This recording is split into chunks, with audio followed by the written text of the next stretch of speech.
do capítulo 23 do livro Vinha de Luz, autoria do Espírito Emmanuel, psicografia de Chico Xavier.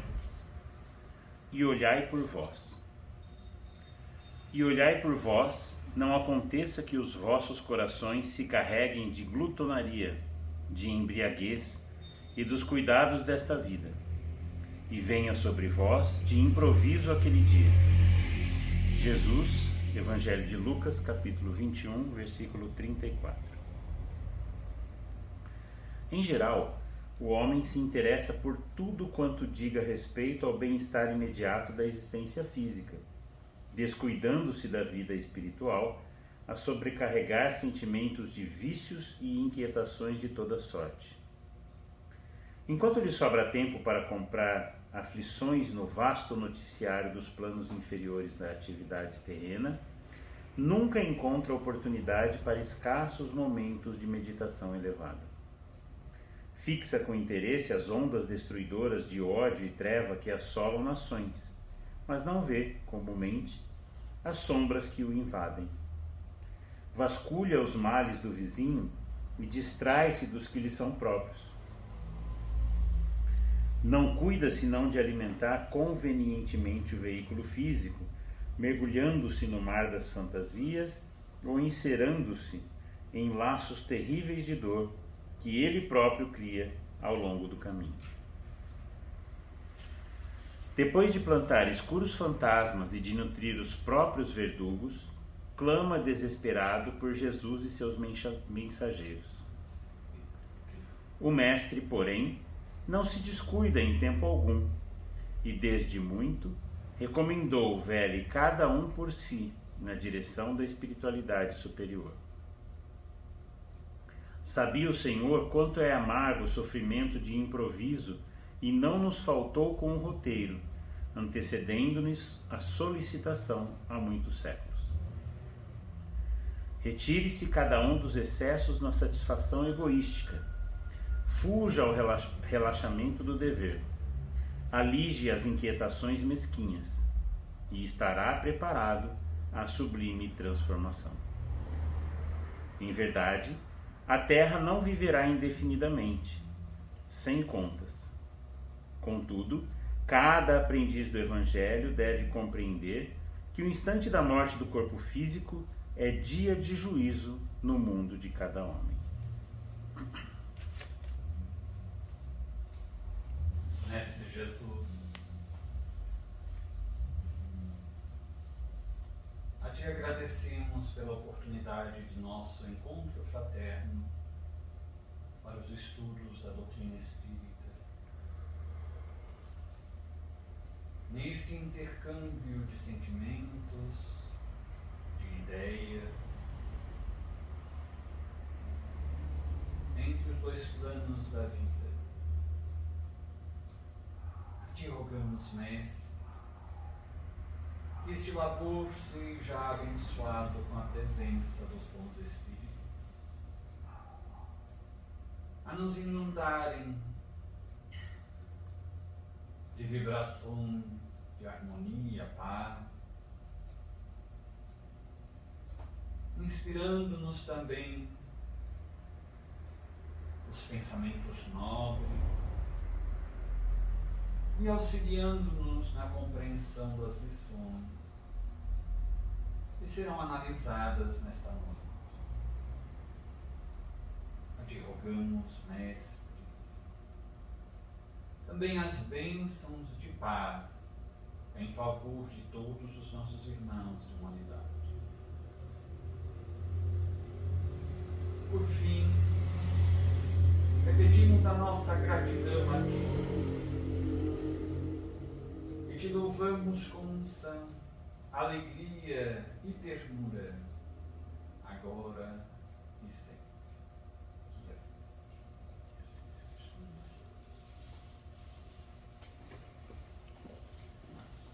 Vamos então dar continuidade aos estudos de memórias de um suicida. Então estamos naquele trecho do capítulo Hospital Maria de Nazaré, em que aqueles 5 companheiros que tinham sido companheiros de caverna lá no vale, estão fazendo a sua catarse. Cada um apresentando como foi em linhas gerais a sua última reencarnação e as razões centrais pelas quais eles se suicidaram. E nós tínhamos visto, por último, a apresentação da sua catarse de Belarmino, que tinha cometido suicídio cortando os pulsos. Ele tinha manifestado que na sua última reencarnação ele tinha sido um discípulo, ou seja, seguidor da filosofia de Augusto Comte, da filosofia positivista. Era, portanto, materialista, e nós, inclusive, mencionamos que o raciocínio que ele fez diante do problema de saúde irreversível dele, acerca da morte, por que seria mais lógico dentro da sua percepção materialista buscar o suicídio, ou seja, abreviar o seu sofrimento, já que seria inevitável sofrer, o seu problema de saúde era irreversível, e para ele, materialista, a morte era o fim de tudo.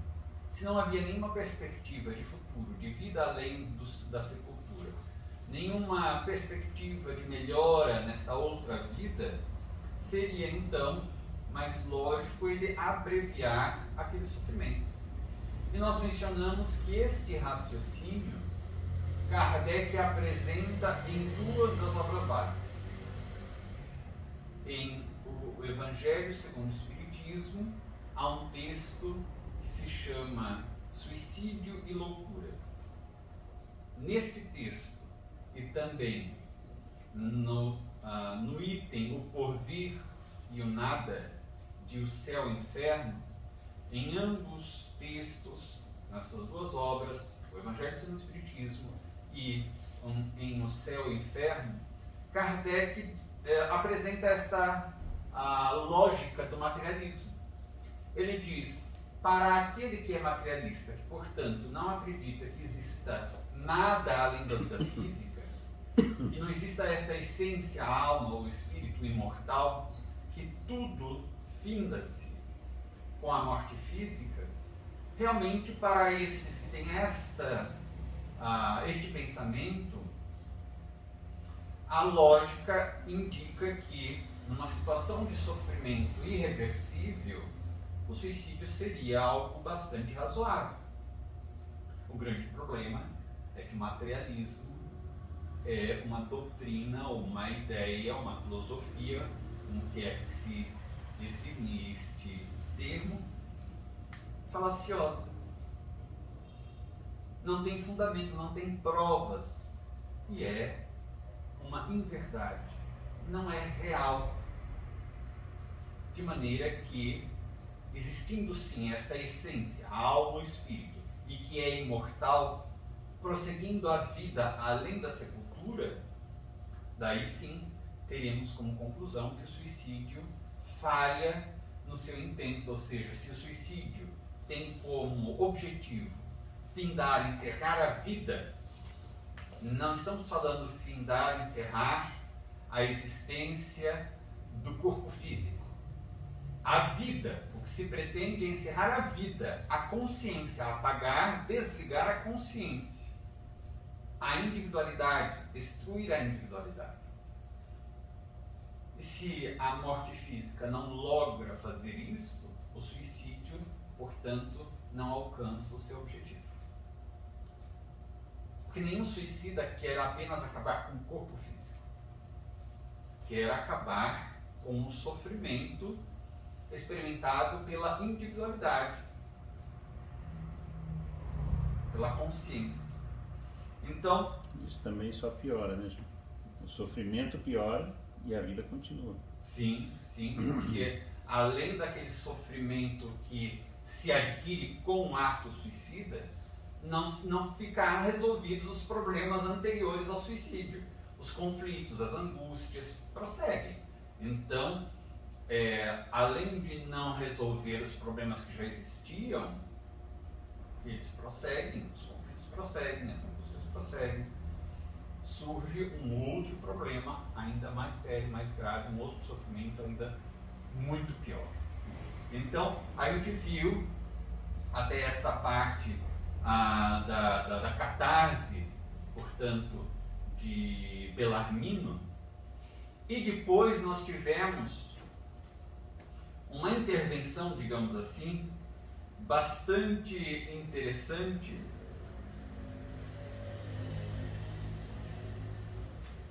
a respeito desta menção de Belarmino, que ele tinha buscado o suicídio por sua ideia, ou sua convicção materialista. E daí então nós tivemos uma intercessão no seguinte sentido. De Jerônimo. Exatamente, de Jerônimo, que ele diz o seguinte: não possuo a competência de vossa excelência.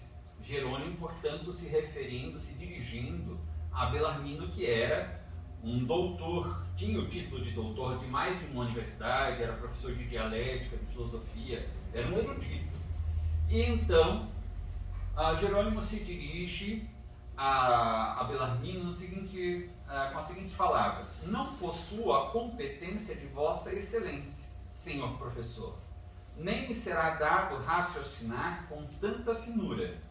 Todavia, com o devido respeito à pessoa de vossa excelência, considero execrável pecado o não aceitar o homem a existência de Deus, sua paternidade para com as criaturas e a eternidade da alma, por mais criminoso e abjeto que seja. Felizmente para mim, foram coisas em que sempre acreditei com veemência. Isso aqui, o autor Camilo diz que, sem saber, Jerônimo estava apresentando àquele doutor em filosofia, em dialética, professor, uma profunda tese, e realmente é. Aqui, quando ele diz um execrável pecado, nós lembramos que a palavra pecado tem o sentido de tropeço.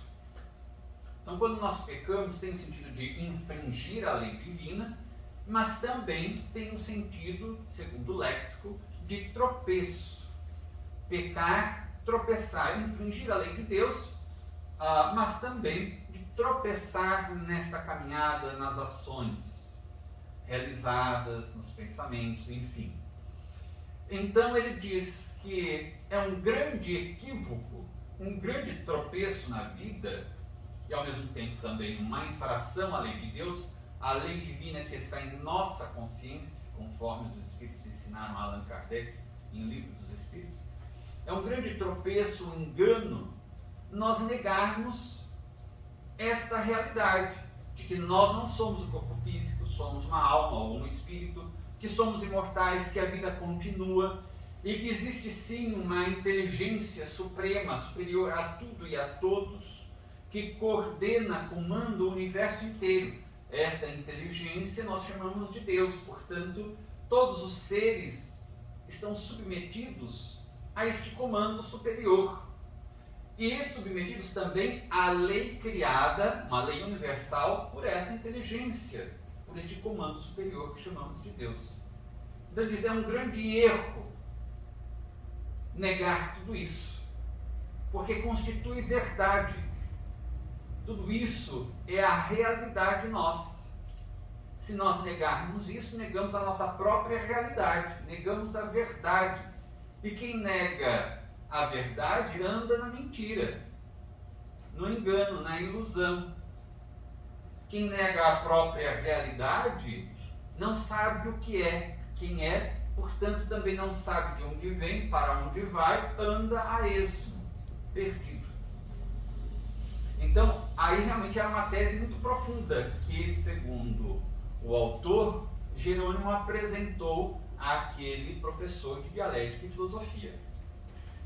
Mas o que surpreendeu ainda mais Camilo, o autor, foi a resposta de Bellarmino. A resposta é de uma profunda lógica. Ele era professor de dialética, de filosofia, sabia muito bem raciocinar. E raciocinar bem.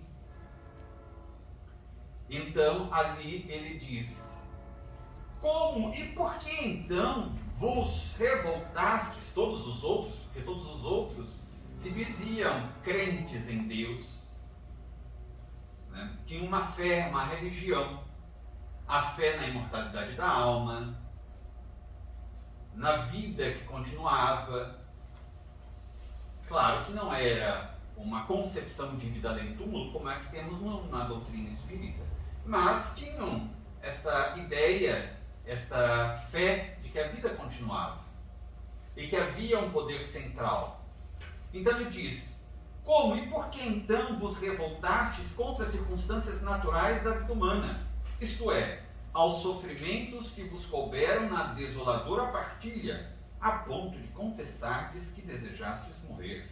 Senhor Araújo da Silveira, se eu, desfavorecido pela fé, carente de esperança, desamparado pela descrença em um ser supremo, à mercê do pessimismo a que minhas convicções conduziam, para quem o túmulo apenas traduzia ouvido, aniquilamento, absorção no vácuo, me desorientasse ao embater da desventura e tentasse matar-me a fim de poupar-me luta desigual e inútil, concebe-se, ou seja, é compreensível que eu, materialista, sem acreditar em nada daquilo que eles acreditavam nos demais, que fosse muito lógico mesmo conceber que o suicídio era uma medida viável e até mesmo desejável. Lógica. Vós outros, continua ele, crentes, ou seja, que criam na paternidade de um Deus Criador, sede de perfeições infinitas, como dizeis, sob cuja direção sábia caminhais. Vós, certos da personalidade eterna, ou seja, de que eram imortais, fadada à mesma finalidade gloriosa do seu Criador, chegariam, portanto, à perfeição, herdeira da própria eternidade existente naquele ser supremo, para a qual marcha pela ordem natural da lei de atração e afinidade, cair em desesperações e revoltar-se contra a mesma lei, pois sei que a crença num poder absoluto proíbe a infração do suicídio. É paradoxo que não se chega a admitir. Ou seja, todos vocês que tinham a crença em Deus, na imortalidade da alma, na justiça divina perfeita, vocês viveram um grande paradoxo. Não havia possibilidade, pela lógica, de vocês se revoltarem, se desesperarem.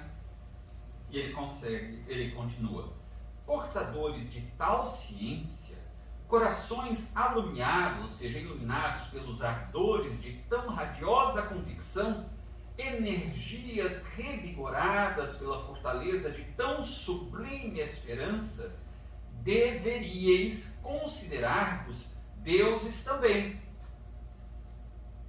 Conforme Jesus nos ensinou, vós sois deuses, podeis fazer tudo quanto eu faço e muito mais. Homens sublimizados para quem os infortúnios seriam meros contratempos de momento, tudo passa.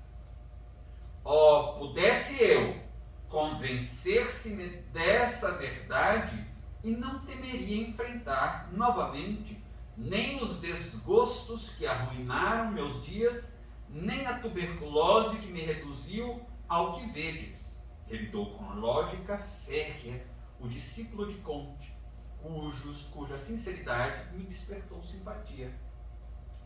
Então vejam que isto é fundamental para todos nós.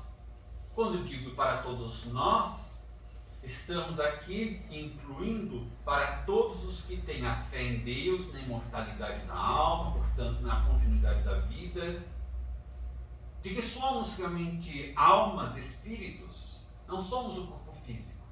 Todos os espiritualistas, portanto, têm essa crença na existência de uma essência, de uma alma e na continuidade da vida.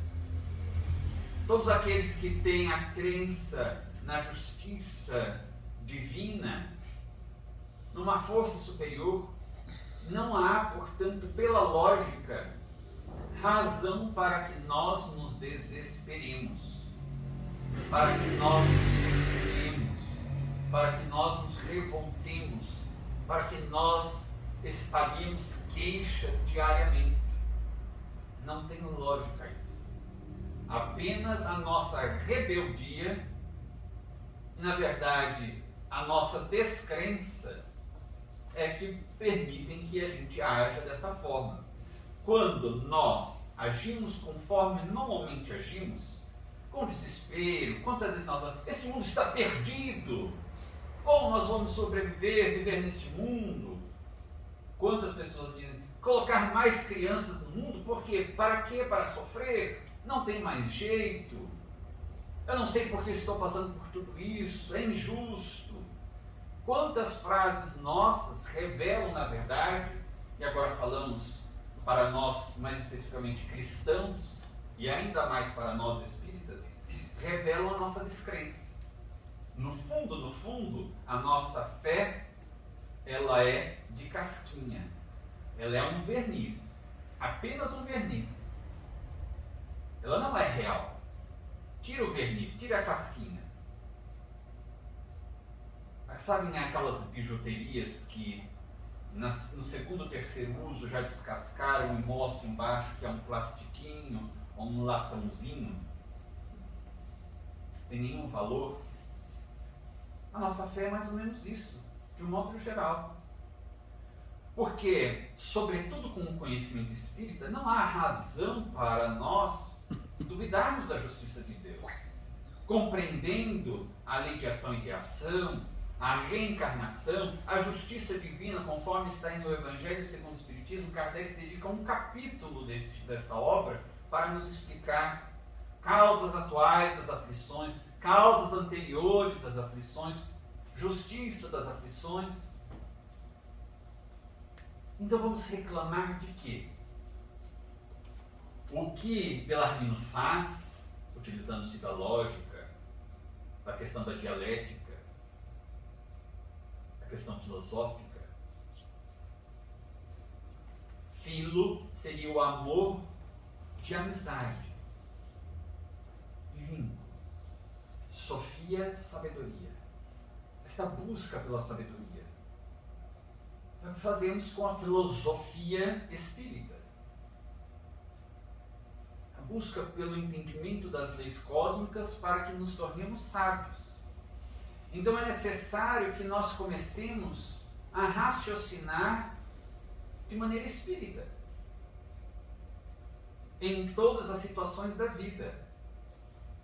Porque ou somos ou não somos espíritas. Não cabe mais parecermos espíritas. Não é possível que tenhamos apenas um pequeno verniz, uma casquinha dourada e embaixo um plastiquinho bem ruim, um latãozinho bem ruim. Não. Temos de realmente ter a fé espírita e a convicção espírita. Por isso que Kardec diz que fé inabalável somente pode ser aquela que encara a razão face a face, a lógica face a face, em qualquer época da humanidade. Agora, transportemos este raciocínio, a razão apresentada por Bellarmino, em nossas vivências. Nós espíritas. É uma fé inabalável? A nossa fé encara um raciocínio desse de Bellarmino? Ah não, é bem abalada a nossa fé. A minha fé é bem abalada, poderíamos dizer muitas vezes. Eu me abalo muito. Então não é uma fé raciocinada. O Espiritismo é fé raciocinada, já não é uma fé espírita. Mas eu sou espírita. Será mesmo que a gente é espírita? Será que em todos os lances da vida nós raciocinamos de forma espírita?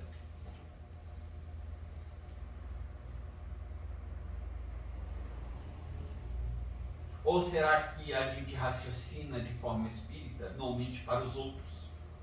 A gente analisa de maneira espiritista a vida de todo mundo, menos a nós. Então, nesses personagens, a gente vai se identificando com as suas fragilidades. A gente poderia dizer, é um grande tapa na cara a fala de Bellarmino, porque silenciou, angustiou todos aqueles que estavam ali naquele quarto. Mas também põe a pensar praticamente todos os cristãos. Outros religiosos que não sejam cristãos. Imaginemos budistas. Houve um período que ficou modismo ser budista. De repente, uma tonelada de artistas, de pessoas famosas, começaram a se declarar budistas.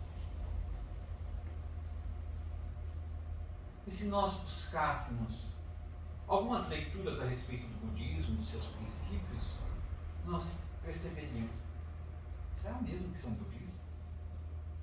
Porque dão entrevistas, comentam, agem de maneira tão discrepante dos princípios budistas.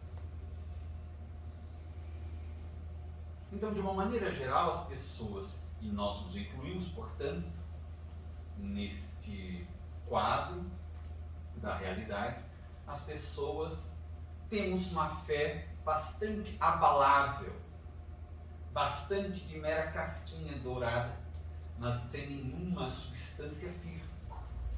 A nossa fé ainda, embora nos digamos espíritas, ainda não é exatamente uma fé espírita, porque nós não raciocinamos. Nós não analisamos os fatos da nossa vida com estes elementos que o Espiritismo nos apresenta. E é preciso que façamos.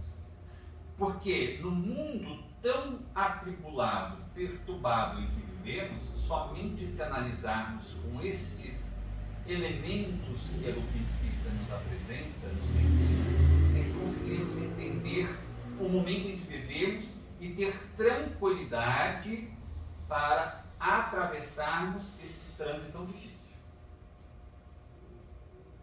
Nós tentamos abrir o site de notícias e se começarmos a ler as notícias uma após a outra, nós podemos rapidamente entrar numa melancolia enorme, num desespero enorme, numa angústia, ou numa revolta, ou num ódio. Há muitos anos, cerca talvez de 20 anos mais, um pouco mais, havia em nossa região um jornal que era chamado Notícias Populares. E havia até um dito que se torcesse o jornal, era jornal impresso, pingava sangue, porque eram apenas tragédias. E daí nós temos a impressão que todos os veículos de comunicação de notícias atuais, nacionais ou internacionais, viraram quase que notícias populares. Porque realmente é algo angustiante. Agora, se nós lermos estes noticiários, ou assistirmos ao noticiário na TV, ou ouvirmos pelo rádio, enfim, sem estarmos devidamente equipados com as informações, o conhecimento que a doutrina espírita, por exemplo, nos oferece, nós realmente caímos naquelas situações já mencionadas, de angústia, de desespero, de revolta, de ódio, de depressão. Mas com o conhecimento espírita, nós entendemos que é uma fase de transição e não nos apavoramos. Mas a violência está terrível, sim. Nós sofreremos exatamente aquilo que estiver previsto para que soframos. Há um desmoronamento. De repente, nós vemos uma criancinha que sobrevive. contrariando todas as expectativas dos especialistas, da equipe de resgate, dos médicos, sobrevive. Não estava previsto que ela desencarnasse daquela forma. Nós temos inúmeros exemplos. Então, isso é fé raciocinada. Nós precisamos exercitar. Nós sempre repetimos, tudo é exercício. Tudo deve ser exercitado. A nossa fé deve ser exercitada. Nós precisamos lembrar-nos a nós próprios constantemente que nós somos espíritas. Acontece alguma coisa, há um impulso de simplesmente reagir diante da notícia, do evento, daquilo que acontece em nossa volta ou envolvendo-nos também. Mas antes de darmos vazão a este impulso, paremos e digamos a nós mesmos: eu sou espírita. O que é mesmo que o Espiritismo me ensina? Se ensina isso. Então, diante deste fato, deste evento, com base no conhecimento espírita, a conclusão só pode ser essa. Está então tudo certo, vamos adiante. Então, um grande chamamento de atenção para todos nós esta fala de Bellarmine. E impressionou tanto Camilo, que não gostava dele, que ele então faz uma pergunta de curiosidade. E agora, qual a opinião de Vossa Excelência sobre o momento presente? Que explicação sugere a filosofia contista, de Augusto Comte para que se passe? Interroguei cheio de curiosidade, interessando-me pelo debate. E daí, o que o materialismo oferece aos espíritos no além-túmulo?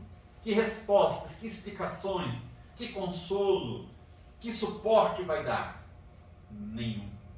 Nenhum. E ele era um erudito professor de filosofia e dialética. Talvez se tivesse se vinculado mais à filosofia clássica, como de Sócrates, de Platão, que Kardec diz em O Evangelho segundo o Espiritismo, são precursores do Espiritismo. Sócrates conversando com o seu daimon, o seu guia espiritual, se ele tivesse se vinculado a estas filosofias sábias também, nós teríamos então um outro destino, certamente uma outra forma de experimentar a vida física, a reencarnação e também o processo de desencarnação e a vida além túmulo. E ele diz então, nada, não sugere coisa alguma, continuo na mesma, não conseguir morrer. E daí então, na sequência, o Camilo faz um comentário a respeito da realidade. E prestemos atenção nisso porque, de uma maneira geral, isso também é assunto de bastante análise da psicologia. Ele diz assim, evidente era que dúvidas desconcertantes nos atacavam a todos, a ele também, ou seja, a Bellarmino também. O que não queríamos era curvar-nos à evidência. Tínhamos medo de encarar de frente a realidade. Por quê? Porque a realidade, nos mostrando a verdade, ela normalmente, no nosso estágio evolutivo, nos choca. E nos choca porque ela faz uma radiografia do nosso estado interior. Por que nós relutamos tanto em fazer o processo de viagem interior, de autoconhecimento? Porque mesmo aqueles indivíduos que vão a terapeutas, psicanalistas, psicólogos, e muitas vezes gastando bastante dinheiro, não querem realizar o processo de autoconhecimento.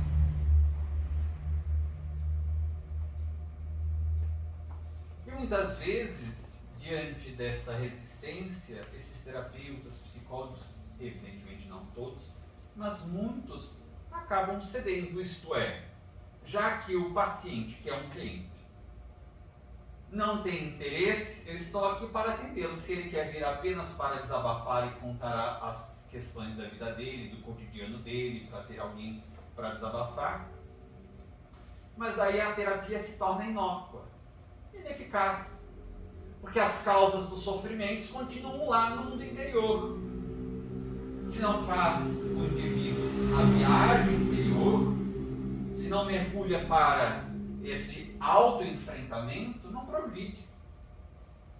Não elimina as causas dos sofrimentos porque nem as conhece. Há uma grande resistência. E a razão é medo. Medo de enfrentar. Porque no fundo, nós temos a consciência. E se existe um véu do esquecimento do passado, ou seja, daquilo que fizemos em outras reencarnações, é um véu. As informações não estão apagadas, estão no nosso inconsciente. O inconsciente que Jung tanto falava, estão lá neste grande porão da alma. E de vez em quando alguma informação ou alguma impressão emerge. Nós temos, às vezes, conflitos de culpa daquilo que nem sabemos exatamente por que surgem aqueles conflitos. Traumas, fobias, são todas manifestações a partir de conteúdos do nosso inconsciente. Temos muito medo de verificar, mesmo porque nós acusamos, julgamos as pessoas, somos hábeis nisso, condenamos. E se nós descobrirmos que nós fizemos pior do que a pessoa? Vamos aceitar? Vamos conviver como com esta informação? Se eu condeno no outro, eu vou me condenar também?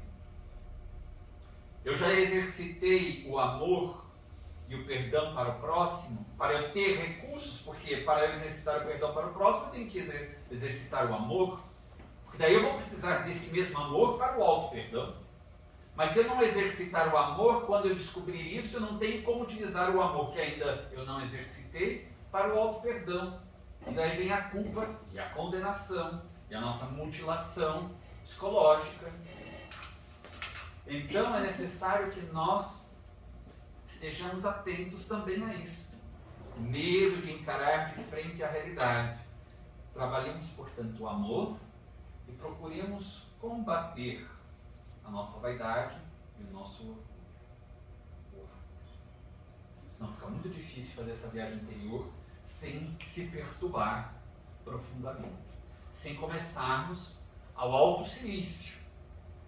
Muitos religiosos do passado praticavam o auto-silício, com varas, chicotes, se machucavam, chegavam mesmo a sangrar. Muitas vezes fazemos isso psicologicamente, então é necessário o amor, o auto-amor, amar o próximo como a si mesmo. Então aí temos também um outro item bastante interessante que está relacionado à questão psicológica nossa, de todos nós. Eles estão fazendo, trazem informações de uma verdadeira psicoterapia. Depois nós tivemos a apresentação da razão do suicídio de João de Azevedo. E que ele fez, na verdade, uma provocação a Camila. Ele disse, todo mundo está falando, eu já vou também falar do meu. O meu é facinho. Eu era um jogador inveterado e joguei tudo, inclusive a minha honra, a minha própria vida. E ponto final, foi isso. Eu era viciado em jogo e acabei perdendo tudo e acabei me matando também. Então foi isso, já disse, agora eu quero saber do senhor. E daí ele faz uma grande provocação a Camilo. E então, o Camilo teve uma grande reação, que é algo que a gente já vinha percebendo nas falas dele, nas reações dele. Ele percebe que o João de Azevedo tinha sido mordaz, provocador, estava, digamos, espetando ele com vara, né, porque havia aí um certo desafeto. Ele até diz, da mesma forma que eu tinha antipatia pelo Belarmino, ele tinha também antipatia por mim. Então, aqui havia uma dificuldade de entendimento entre eles. E ele então diz assim: aborreci-me. Fui indivíduo sempre melindroso e suscetível, e a morte não corrigira ainda a grave anormalidade. Ninguém, a gente já viu isso, já mencionou isso, ninguém se santifica tão somente porque desencarnou. Imaginemos que simplesmente tirar o corpo físico, desvencilhar-se do corpo físico, produzisse qualquer transformação moral. Seria o mesmo que dizer que o indivíduo vai tirar esta camisa ou esta camiseta, vai trocar de roupa, pronto. Agora ele ficou moralizado, agora ele se santificou, agora ele é um espírito de luz. E, inclusive, na própria codificação espírita, nós aprendemos isso. Ou com obras, por exemplo, de Manuel Filomeno de Miranda, espírito, de André Luiz, espírito, obras de Emmanuel, espírito, Joana de Ângeles, espírito. Nós aprendemos a mesma coisa. Muitas pessoas dizem assim, perguntam: como estará o meu ente querido que desencarnou faz 3 meses? Como será que ele vivia na Terra? Não tinha muito interesse pela questão religiosa, espiritual, não cuidava. O texto de abertura menciona, normalmente Emmanuel menciona, normalmente as pessoas não se interessam pelas questões do futuro, ou seja, do porvir, da vida espiritual. Não se interessam, portanto, consigo mesmos, apenas as questões imediatistas. Alimentam muito bem o corpo e, no entanto, esquecem de nutrir a alma. Apenas que o corpo vai perecer, porque é um envoltório temporário. A alma é imortal. O que seria mais lógico? Importar-se tanto com o corpo físico, que é perecível, ou importar-se mais com a alma, que é imortal? Não dizemos com isso que o corpo deve ser descuidado, mas precisamos colocar melhor isso na balança. Então, aqui também há essa outra questão que o autor nos apresenta. A morte não vai nos transformar, a morte física. A desencarnação não transforma ninguém. Como desencarnamos, será como entraremos no mundo espiritual. Se não adquirirmos tranquilidade, se não nutrirmos a alma, se não adquirirmos certo equilíbrio, uma vida disciplinada na vida física, na existência física, no além, nós não estaremos diferentes daquilo que éramos na Terra. Ele era orgulhoso, continuou orgulhoso. Ele era suscetível, melindroso, continuou suscetível, melindroso. Ele era arrogante, continuou arrogante. Ele sofria na Terra, continuou sofrendo no mundo espiritual. Porque ninguém vai fazer a tarefa de mudança do nosso caráter por nós. Se as causas dos nossos sofrimentos estão em nós mesmos, é trabalho nosso erradicá-las. Estão dentro, estão no nosso mundo interior. Precisamos erradicá-las. Ninguém fará por nós este trabalho. Os benfeitores nos darão apoio, orientação, esclarecimento, mas o trabalho é nosso. Ah, mas se não fizermos, azar é nosso, continuaremos sofrendo.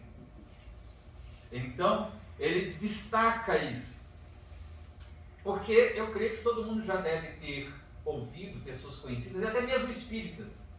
Ah, fulano desencarnou, agora deve ser o meu guia, o meu mentor. Deve estar. Ou então, nós às vezes vemos assim, quando determinados, digamos, um comediante desencarna. Com todo respeito a eles, pode ser que haja, e certamente há comediantes que são almas nobres. Ao desencarnarem, vão para regiões espirituais superiores. Mas daí nós ouvimos, fulano, certo artista, comediante, enfim, desencarnou, deve estar numa festa com os outros que o antecederam. Depende. Como viveu na Terra? Preparou-se para a vida espiritual? Nutriu a alma? Não, não fez isso. Então não deve ser uma festa exatamente. A não ser que festejem os sofrimentos, mas daí nós teríamos um quadro de masoquismo. Não há como nós iludirmos a lei. A lei divina é perfeita e, como foi mencionado recentemente em palestra, a misericórdia de Deus funciona, mas ela não é cega. Não é cega. Porque existe uma lei. E todos nós conhecemos esta lei. Nós a desprezamos, mas nós conhecemos. Porque nós vimos reencarnando faz muitos séculos. E essa mesma lei tem sido nos recordada de várias formas diferentes, por muitos missionários. Não tem como dizer. Em todas as culturas, em todos os padrões do globo. Agora, se nós rechaçamos, desprezamos a lei, daí é problema nosso. Não, isso não nos deixa conforme a própria lei humana, a nossa lei brasileira. Ninguém pode excusar-se de ter feito algo equivocado alegando ignorância da lei. A lei está posta, ou seja, foi positivada, está posta, está escrita, está disponível. Se a pessoa não quiser conhecer a lei e agir em desconformidade com a lei, é uma opção dela, mas ela vai ser punida. E daí ele vai apresentar então a sua revolta e vai dizer assim novamente a arrogância dele, né? Eu, forçado a confessar particularidades a tal corja, como se ele não fizesse parte da corja. E ele depois ele mesmo admite. Veja como são os nossos conflitos. Ele primeiro pensa assim, eu não faço parte dessa corja, depois ele diz, na verdade eu sou parte dessa corja. Só porque ela havia confessado as suas, porventura devia eu qualquer consideração a esta ralé que fui encontrar no vale-mundo? E por que ele estava no vale-mundo? Porque ele era ralé também.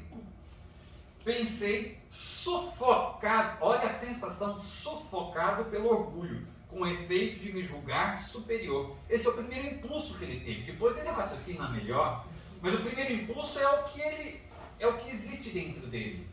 É o que ele treinou, ele alimentou mais tempo. Era orgulho. A consideração que aos companheiros de infortúnio o meu mau senso negava, a mim mesmo continuava dispensando gratamente. Ou seja, o mau senso dele negava qualquer compaixão, misericórdia para com os outros, mas deliberava oferecer sobejamente a si mesmo. Entendendo que se para lá eu também me vir arremessado, era que no meu caso existira injustiça calamitosa. Quer dizer, Deus errou feio aqui, né?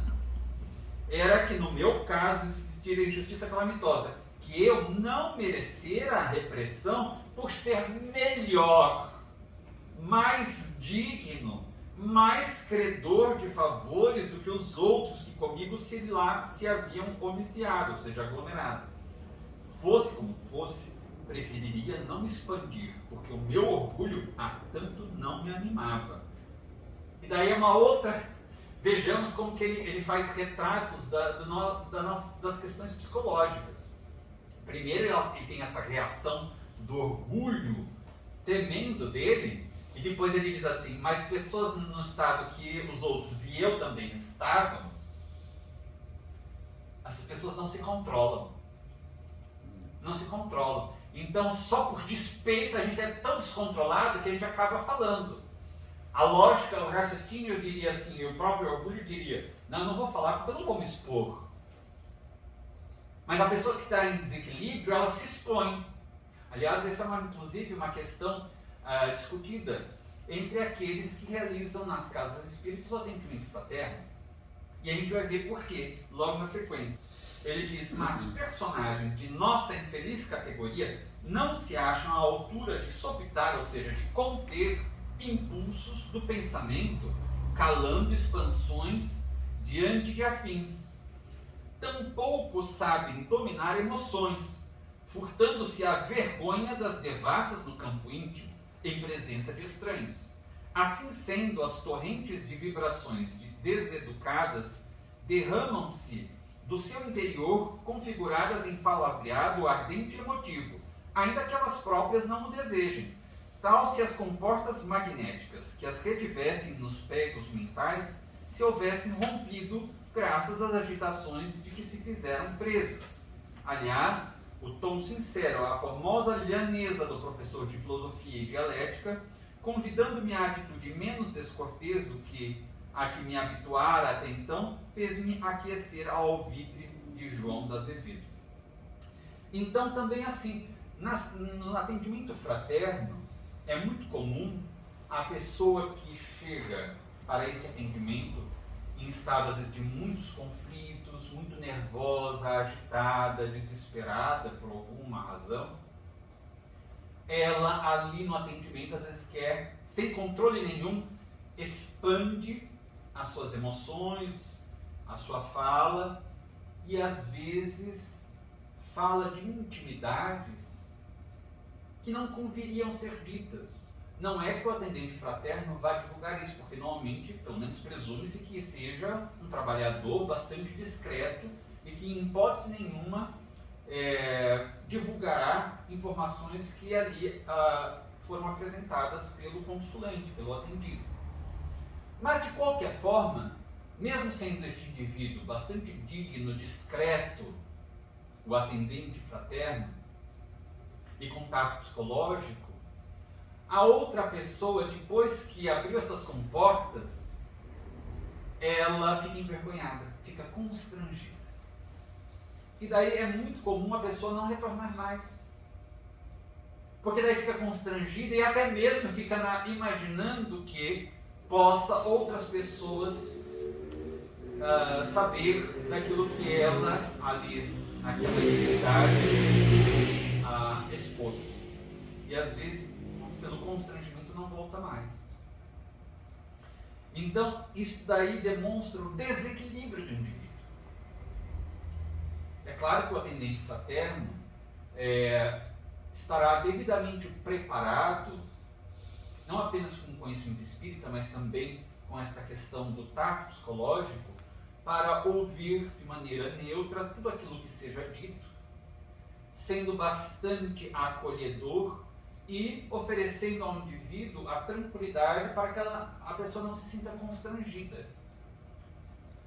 Mas mesmo assim a pessoa pode acabar se sentindo constrangida. Por isso é que existe a recomendação de que a pessoa, no momento em que vai se abrir, se o atendente perceber que a pessoa está indo muito fundo e colocando intimidades muito grandes dela, coisas muito privadas, se já houve a possibilidade, se o atendente já conseguiu desenhar um quadro mais ou menos da situação, já entendeu mais ou menos o que se passa com a pessoa, ele pode perfeitamente interromper a pessoa de maneira bastante educada e dizer: olha, você não precisa entrar nesses detalhes da sua intimidade. Eu já entendi mais ou menos o quadro e já consigo apresentar algumas orientações, sugestões, esclarecimentos com base na doutrina espírita. Assim evita-se que a pessoa se sinta muito devassada. Não porque o atendente vai vasculhar, mas às vezes pelo próprio desequilíbrio dela, ela se expõe demasiadamente e depois fica constrangida. Então, isso é um tato psicológico, uma sensibilidade que o atendente fraterno deve desenvolver. Tomar este cuidado e, acaso ocorra de alguma forma esta situação de a pessoa abrir-se demasiadamente, o atendente deve deixar a situação a mais amena possível para que a pessoa não se sinta constrangida. Então aqui é uma reação muito comum nossa. Quantas vezes a gente também se vê nessa situação por causa do nosso descontrole. Há questões íntimas que pertencem a nós mesmos. São as questões mais profundas da alma. Então, a gente aí vê mais uma questão psicológica para que a gente, mesmo não sendo suicidas, pelo menos nesta reencarnação, possamos aproveitar das experiências daqueles nossos irmãos.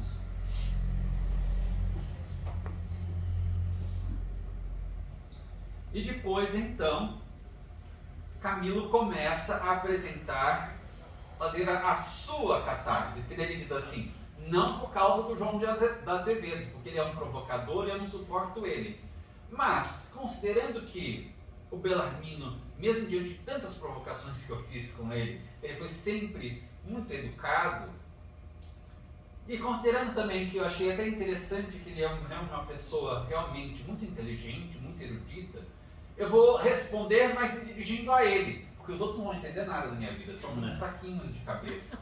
Eu vou me dirigir a quem tem uma cultura, uma erudição e que pode compreender o meu drama, o meu problema. Os outros são ralé. Ele já considerava o Bellarmino como alguém que não fosse tão ralé assim, fosse alguém quase tão bom quanto ele. Então, ele começa a expor algo interessante. Tanto orgulho, mas daí ele chega aqui ele começa a organizar o pensamento e começa a chegar a certas conclusões. E ele começa com uma dessas conclusões, que já era um golpe contra o orgulho dele. Eu, senhor professor, sou um indivíduo que se imaginava iluminado por um saber sem jaças, ou seja, um saber puro, sem manchas, mas que, em verdade, hoje começa a compreender que ignorava e continua ignorando o que a 2 palmos do próprio nariz existe. Daí ele diz que ele foi muito pobre, que ele realmente acreditava na existência de Deus, mas que ele acreditava na existência de Deus, mas achava que por ser algo que não tínhamos condições, os seres humanos não têm condições de compreender, então é inútil a gente ficar buscando Deus, tentando compreender Deus, tentando se vincular a Deus. Claro que isso é uma falácia, um desculpismo. Um desculpismo. Como muitos, por exemplo, dizem, o Evangelho de Jesus é inaplicável, não tem como aplicar. Não entendo, Jesus se equivocou. Talvez fosse para ele enviar o Evangelho para Júpiter, que já é um mundo feliz, da categoria dos mundos felizes.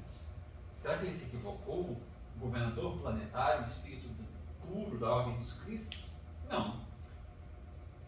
E tanto não se equivocou que no livro dos Espíritos, os benfeitores disseram a Kardec, as pessoas conseguiriam mudar seu comportamento, muitos dos seus comportamentos inferiores, imperfeitos, se fizessem esforços, e eles ainda dizem algo que ainda dói mais na gente.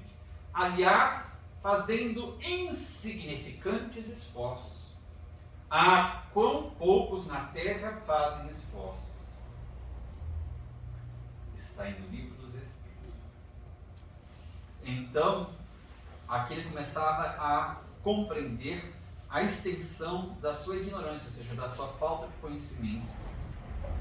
Daí ele disse que foi então pobre, que ele cria em Deus, acreditava em Deus, mas era inútil buscar Deus ou tentar se vincular a Deus.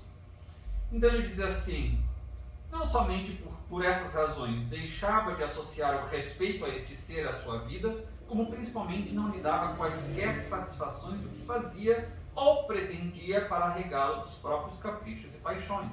É preferível não me vincular a uma religião, porque não me vinculando a nenhuma religião, não buscando a verdade, eu tento enganar a minha consciência.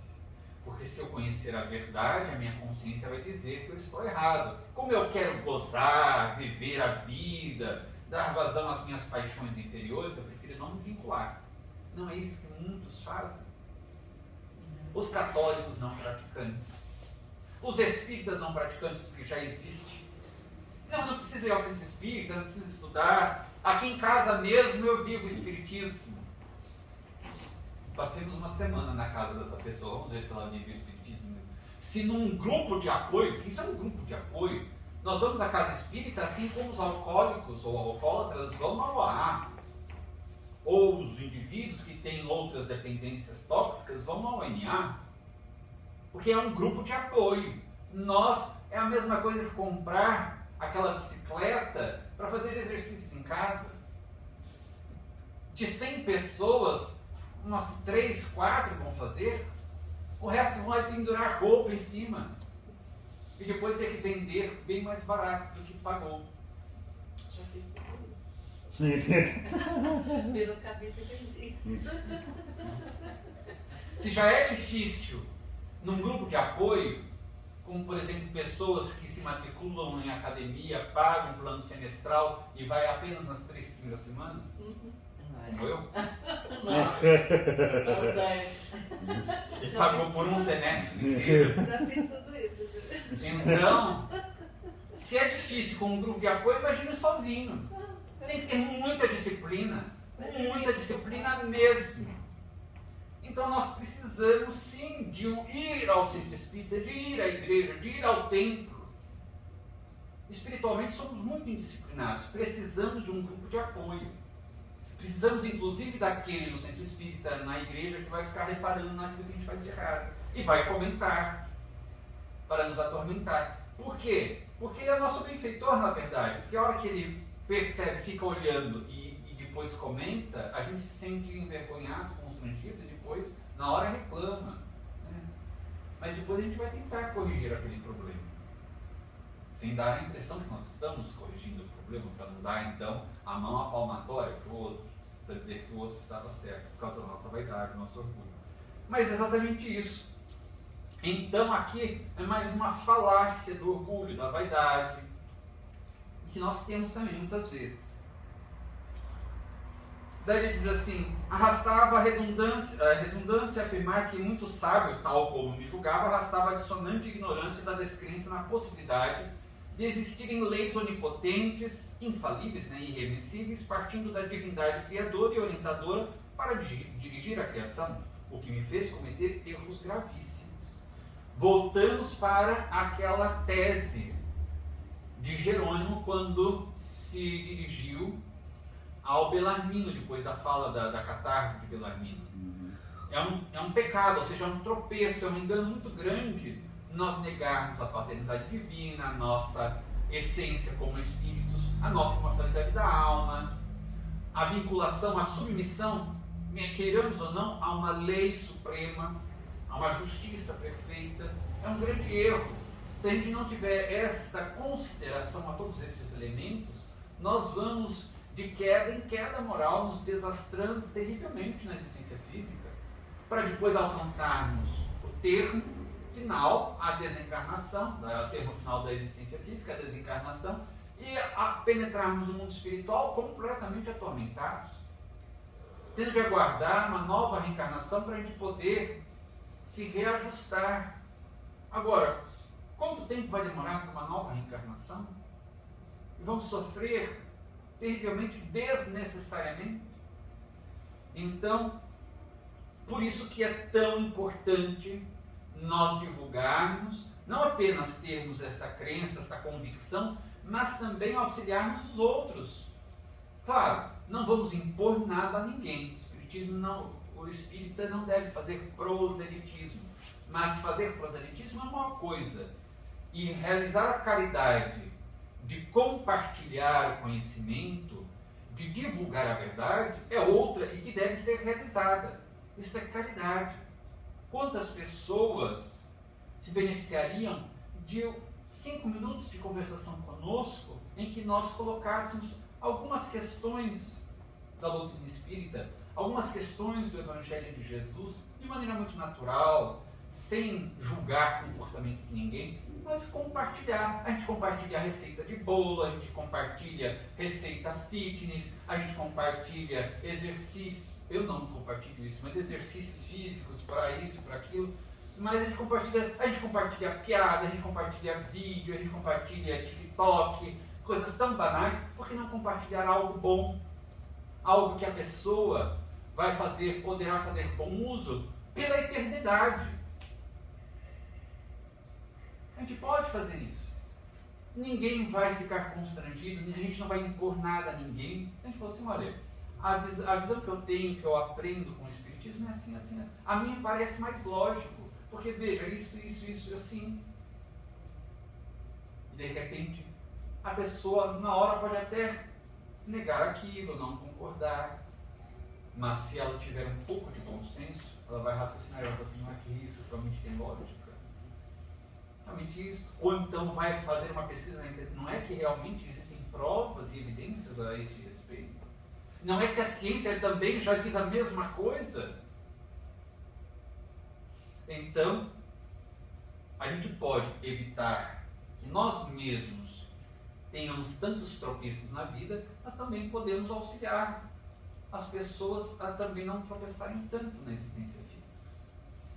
E daí ele vai mencionar todos os sofrimentos que ele passou, que claro, ele vai dizer que sempre foi o mais sofredor de todos, e que ele tinha tantos sonhos e que os sonhos dele naufragaram, e que ele fazia tantos esforços e que sempre esses esforços, em grande parte das vezes, redundavam em nada, em nenhum resultado positivo.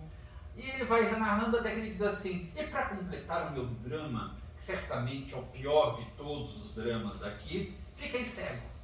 Fiquei cego. Quer dizer, e um detalhe interessante, porque nós vimos que um deles foi o Jerônimo, que era importador e exportador de vinhos, e que de repente faliu, fez maus negócios e faliu, e ele que oferecia tudo à família, bom, melhor, materialmente. De repente a própria família, porque agora a fonte de benefícios, de luxo esgotou, caiu por cima de Jerônimo, né? Os filhos, a esposa, os amigos, todos o criticando, né? Massacrando, e ele acaba por vergonha, por orgulho, por desgosto com relação à própria família, se suicidando. Não teve apoio ali, pelo menos daqueles próximos. O que não aconteceu com Camilo. Ele diz o seguinte: depois que ele ficou cego, o espectro negro da eterna escuridão estendia sobre meus olhos apavorados o seu manto de trevas, que nem a ciência dos homens, nem a fé alcandorada e ingênua dos amigos que me tentavam levar à conformidade, os amigos, nem os votos místicos dos corações que me amavam, as potestades celestes, seriam capazes de arredar. Ou seja, ele tinha amigos que tentavam levar o conforto, ajudá-lo a se conformar com a situação. Ele tinha corações amados que tinham uma fé grande e pediam a Deus, à divindade, aos santos talvez, que auxiliasse. Nada disso confortou. Veja, quando a pessoa está fechada no próprio egoísmo, no próprio orgulho, ela se torna impermeável a qualquer ajuda. Ela se nega à ajuda. Ele teve ajuda, ele teve apoio, mas se negou, se fechou este apoio. Por isso que é um egoísmo, porque havia amigos, havia corações que o amavam. Isso não tem nenhum valor. O que vale mesmo é o que ele sente. Ah, minha vida é uma desgraça. Então, ele refuta, ele nega o amor daqueles corações. Ele despreza tudo isso. Por isso que é um ato de extremo orgulho, de extremo egoísmo. Como é que a gente pode desprezar o amor daqueles que nos têm tanto carinho, dariam a vida por nós? Então, aí a gente vê que é um ato realmente de extremo egoísmo.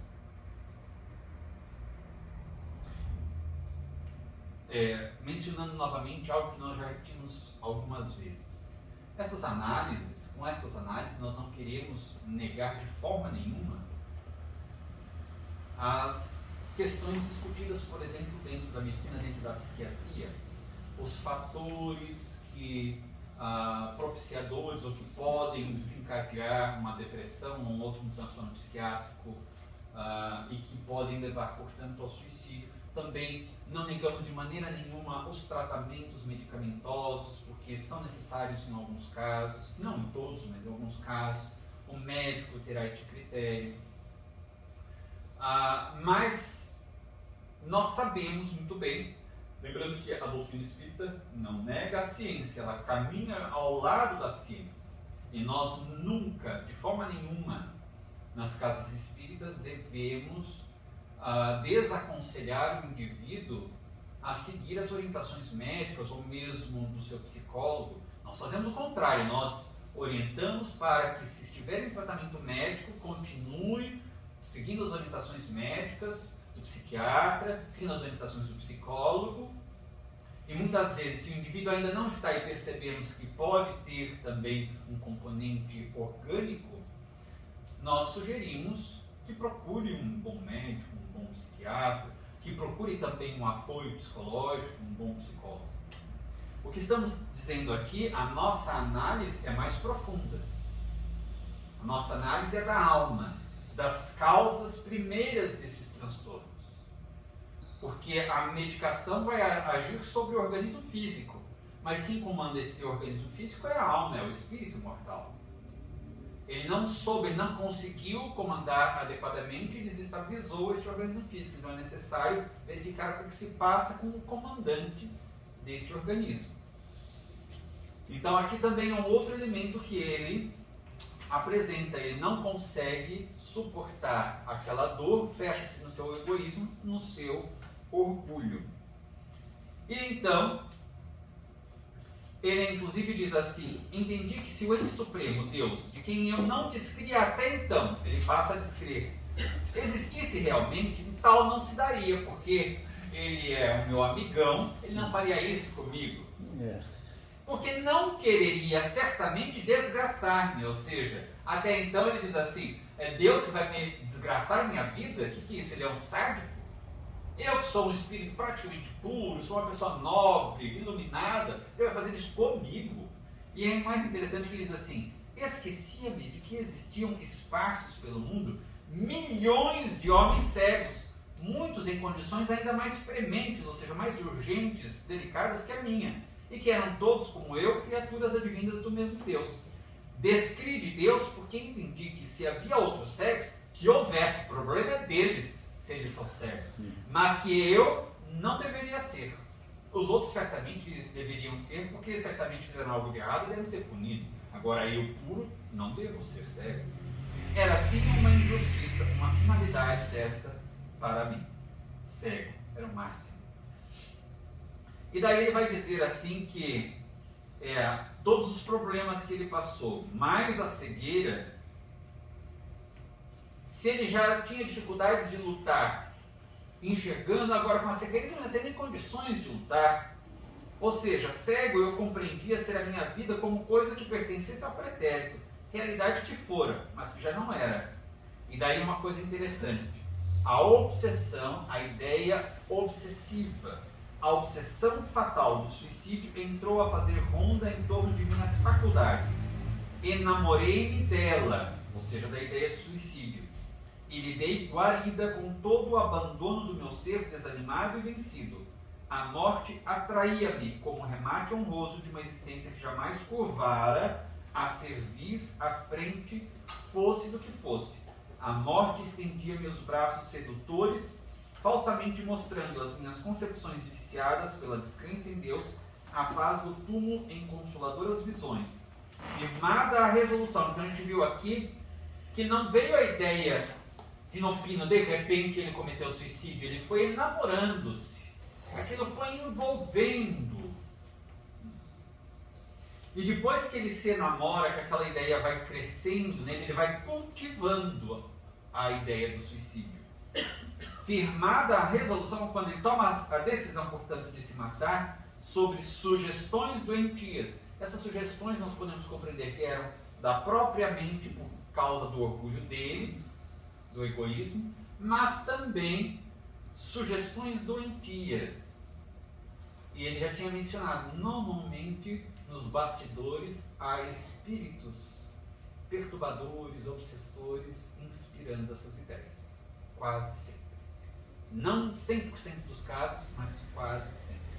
As sugestões, aquelas sugestões vão se repetindo, Daí o próprio indivíduo, depois que acata as sugestões, ele próprio vai no processo de retroalimentação, ele vai cultivando aquelas sugestões. Acabrunhado e a sós com a minha superlativa desgraça, insocorrido, ou seja, não favorecido pelo sereno consolador da fé, que teria suavizado a ardência do meu íntimo desespero, a fé, buscar a religião, tão criticada nos nossos dias, porque há abusos entre religiosos.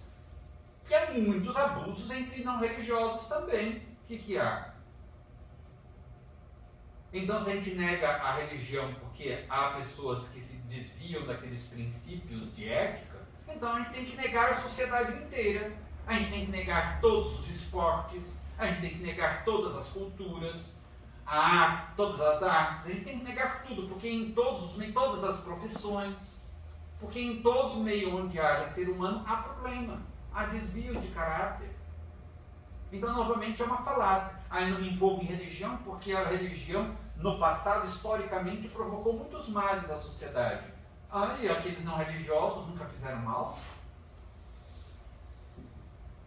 Que tipo de lógica é essa? Bem ruinzinha, não? Bem sem fundamento. E daí ele diz assim: excitada a imaginação, já de si mesmo audaz e ardente, criei um romance dolorido em torno de mim mesmo, e considerando mártir, condenei-me sem apelação. É que tive medo e vergonha de ser cego. Criei um romance dolorido em torno de mim mesmo. Ele aumentou o próprio sofrimento, o próprio drama, e ele criou um romance de dor. Ideoplastia. Com o pensamento, esta criação dele, ele criou uma ideoplastia. Ele manipulou inconscientemente o fluido cósmico universal e ele passou a viver dentro deste cenário de drama superlativo que não correspondia à realidade. Ele passava por dificuldades, mas ao expandir isso, criando este drama maior, um romance, já com as perspectivas dos sofrimentos que ele passaria, talvez não passasse por nenhum desses sofrimentos. Mas ele já imaginava que os inimigos iam debochar dele, ridicularizar. Ele ia imaginando o que ele ia passar. Ele foi criando essas imagens ideoplasticamente, esse filme ideoplasticamente, e que era para ele muito real, portanto, passava a gerar sofrimentos como se ele já estivesse vivendo aquele romance que estava apenas, não apenas na cabeça dele, mas em torno dele, porque agora ele estava dentro de um cenário ideoplástico. E captando todas essas cenas e vivendo aquelas cenas, inconscientemente. Portanto, ele sofria muito mais. Daí também, mais uma vez, o nosso treinamento da mente. Nós temos essa psicologia no Evangelho de Jesus. Não vos inquieteis com o dia de amanhã. O dia de amanhã trará os próprios cuidados. E antecedendo esta parte no Evangelho, nesse mesmo capítulo, Jesus diz: olhai os lírios dos campos. Eles não fiam, não tecem, no entanto, vos digo em verdade que nem mesmo Salomão se vestiu com tanta beleza algum dia. Olhai os pássaros dos céus, e vai até lhe dizer: não vos inquieteis com o dia de amanhã. É uma terapia contra a ansiedade. Nós sabemos, segundo as estatísticas da Organização Mundial de Saúde, que a ansiedade é um dos piores problemas de saúde no mundo, no Brasil sobretudo. Aí está a terapia de Jesus para a ansiedade. E agora, com o conhecimento espírita, nós entendemos quando o indivíduo cria um romance, o que eu vou passar, o que vai acontecer, isso e aquilo, ele vai criando ideoplasticamente, pela manipulação do fluido cósmico universal, a partir do seu pensamento, esse cenário, e passa a ficar envolvido naqueles fluidos, naquele cenário ideoplástico, vivendo aquele drama que é apenas mantido pela própria imaginação. Se ele cessasse o pensamento, interrompesse o fluxo daquele pensamento, daquele romance criado mentalmente, aquele cenário desapareceria. Ou ele poderia fazer melhor, poderia criar um outro cenário mais positivo. Não, as pessoas, talvez algumas se debochem de mim, mas também muitas vão ter compaixão, vão ter misericórdia. Ele tinha corações amados, tinha amigos. Se ele imaginasse, em vez dos desafetos, por causa do orgulho e da vaidade, os amigos, os corações amados, toda a rede de apoio que ele tinha, ele criaria um outro cenário ideoplástico. E viveria dentro daquela psicosfera, daquele ambiente psíquico criado por ele mesmo, de amparo, de afeto, de carinho, de auxílio, de socorro. Notemos como que é fundamental controlarmos a mente. Fundamental. É que você era cego além do orgulho, né? Acima de tudo. Exato. Então, a cegueira dele era além Da dessa física. física. É, da física. Sim. íntima, né? Agora, transportemos isso para nós. Quantas vezes começamos a criar um cenário horrível, Vivo difícil? romances, né? Que eu É, bem colocado. Quantos romances a gente não vê de forma tão negativa e que passamos a comungar exato. e que nos leva a tristezas, depressões, que sejam momentâneas, porque tem pessoas que não sabem, né, lidar com isso e se arrastam. É. Mas às vezes a gente sai e quantos de nós não passamos por romances? Sim, vamos dar um exemplo Tenebrosos. muito simples. Alguém, por exemplo, algum amigo, alguma pessoa conhecida, amiga nossa, e naquele dia, por um acaso, ela passou por nós e não nos cumprimentou. O que aconteceu? Será que eu fiz alguma coisa? Ela não me cumprimentou. Certamente ela me viu. Ela não me cumprimentou. Será que eu fiz foi alguma coisa será que eu falei? Na semana passada nós estávamos juntos, eu comentei sobre certa coisa. Será que foi isso? Será que ela não gostou? Mas ela não gostou, também é problema dela, porque eu falei o que eu pensava. Porque também essa pessoa, se ela não gostou, é porque é muito melindrosa, suscetível. É, porque eu também não lembro que uma vez ela comentou, eu pensei assim, uma pessoa tão suscetível. Criou um inferno de nada. É, e daí a gente volta assim, porque lá atrás, e nas discussões também, no relacionamento conjugal, também nós temos isso. Olhou, me dirigiu um olhar, certamente não gostou do que eu falei. Mas não gostou por quê? Estava estranho hoje comigo. Mas daí a gente começa a criar um romance, uma história, e a gente começa, os personagens, aumentam o personagem, porque a mãe dele outro dia veio aqui, e daí eu achei que ela estava estranha também. Ele deve ter comentado alguma coisa com ela, me criticando, e daí a gente começa a criar, a gente coloca outros personagens, de repente a gente começa a fazer com que o personagem brigue com o outro, daí a gente poderia escrever, né, textos para novelas. Porque daí fica muito bom, porque são histórias de novela na nossa cabeça. Só que tudo isso está sendo formado ideoplasticamente e com campos energéticos que vão nos alimentando. E aquilo vai nos perturbando. Daí, depois, se a gente ainda lembra de perguntar para a pessoa, porque daí às vezes a gente fica de mal com a pessoa, também não vou falar mais com ela, porque também isso é tudo assim, nem vou mais me indignar a falar com ela. A gente rompe relações e a pessoa não diz, nossa, a pessoa não deixou de falar comigo. Mas se a gente perguntasse assim, fulano, você passou e não me deu oi. Ai, pelo amor de Deus, eu estava com tanto problema, aconteceu uma situação terrível em casa, olha, aconteceu isso. Meu Deus do céu, pois é, eu estava com a cabeça, nem vi você passar, onde que foi? Pronto, estava esclarecido.